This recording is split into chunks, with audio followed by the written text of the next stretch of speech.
എല്ലാവർക്കും നമ്മുടെ പുതിയ വീഡിയോയിലേക്ക് സ്വാഗതം. അപ്പോൾ നമ്മുടെ ഇന്നത്തെ റെസിപ്പി റവ കൊണ്ട് വളരെ എളുപ്പത്തിൽ ഉണ്ടാക്കാൻ പറ്റുന്ന റെസിപ്പിയാണ്. അപ്പോൾ ഇത് പെട്ടെന്ന് ഉണ്ടാക്കാൻ പറ്റും, രാവിലെയോ രാത്രിയോ അത് ഈവനിങ് സ്നാക്കായിട്ടോ ഒക്കെ കഴിക്കാൻ പറ്റുന്ന റെസിപ്പിയാണ്. അപ്പോൾ ഇതെങ്ങനെ ഉണ്ടാക്കുന്നത് നോക്കിയാലോ.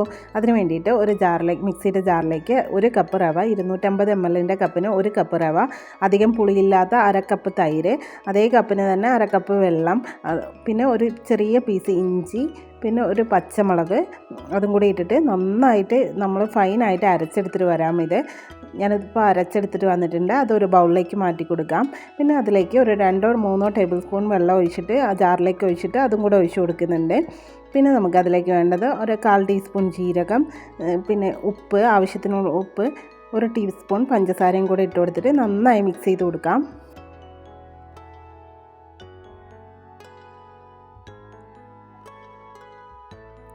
ഇത് മിക്സ് ചെയ്ത് കൊടുത്തിട്ട് നമുക്കൊരു 10 മിനിറ്റ് റെസ്റ്റ് ചെയ്യാനായിട്ട് മാറ്റി വയ്ക്കാം. 10 മിനിറ്റ് കഴിഞ്ഞിട്ടുണ്ട്. അതിലേക്ക് ഒരു 1/2 ടീസ്പൂൺ ഈനോ അല്ലെങ്കിൽ ബേക്കിംഗ് സോഡ അതും കൂടി ഇട്ട് കൊടുക്കാം. ഈനോ ആണെങ്കിൽ അതിന് മേലേക്ക് ഒരു ടേബിൾ സ്പൂൺ വെള്ളം ഒഴിച്ചിട്ട് നന്നായി മിക്സ് ചെയ്ത് കൊടുക്കാം. ഈനോ ചേർത്ത് കഴിയുമ്പോൾ നമ്മൾ വെള്ളം ഒഴിച്ച് മിക്സ് ചെയ്യുമ്പോൾ നന്നായി പതഞ്ഞ് പൊങ്ങി വരും.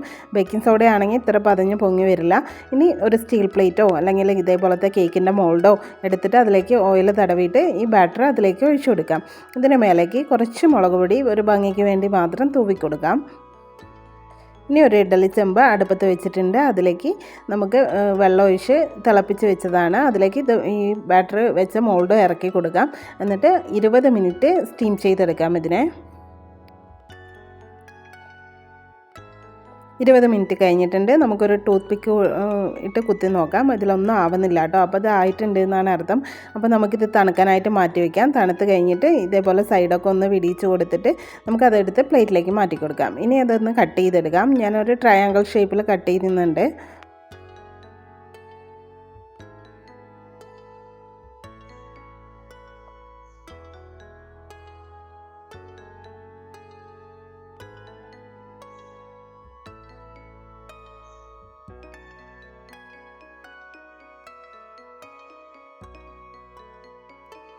ഇപ്പോൾ കട്ട് ചെയ്തെടുത്തിട്ടുണ്ട്. നല്ല സോഫ്റ്റാണ് കേട്ടോ. അത് ഈനോ ചേർത്തുകൊണ്ട് തന്നെ നല്ല സോഫ്റ്റാണ്. ഇനി ഒരു പാൻ അടുപ്പത്ത് വയ്ക്കാം. അതിലേക്ക് കുറച്ച് വെളിച്ചെണ്ണ ഒഴിച്ച് കൊടുക്കാം. പിന്നെ കുറച്ച് കടുകിട്ട് കൊടുത്തിട്ട് അത് പൊട്ടി വരുമ്പോൾ ഒരു 1/4 ടീസ്പൂൺ മുളക് പൊടി ഇട്ട് കൊടുക്കാം. അത് നന്നായി മൂത്ത് കഴിയുമ്പോൾ നമ്മൾ ഇത് ആക്കി വെച്ചില്ലേ നമ്മുടെ പലഹാരം, അത് ഓരോന്നായി അതിലേക്ക് ഇട്ട് കൊടുക്കാം. എന്നിട്ട് ഒരു ഭാഗം ഒന്ന് നന്നായി മൊരിച്ചെടുക്കാം. എന്നിട്ട് ഒരു ഭാഗം മൊരിഞ്ഞ് വരുമ്പോൾ അടുത്ത ഭാഗം 2 ഭാഗം അങ്ങനെ മൊരിച്ചെടുക്കാം. അടുത്ത ഭാഗം മറിച്ചിട്ടിട്ട് മൊരിച്ചെടുക്കാം.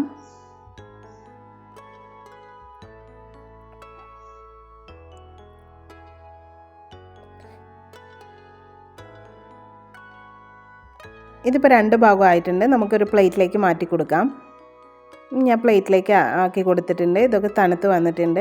നല്ല ഭംഗിയുണ്ട് കേട്ടോ കാണാൻ. അതേപോലെ തന്നെയാണ് കഴിക്കാനും നല്ല ടേസ്റ്റാണ്.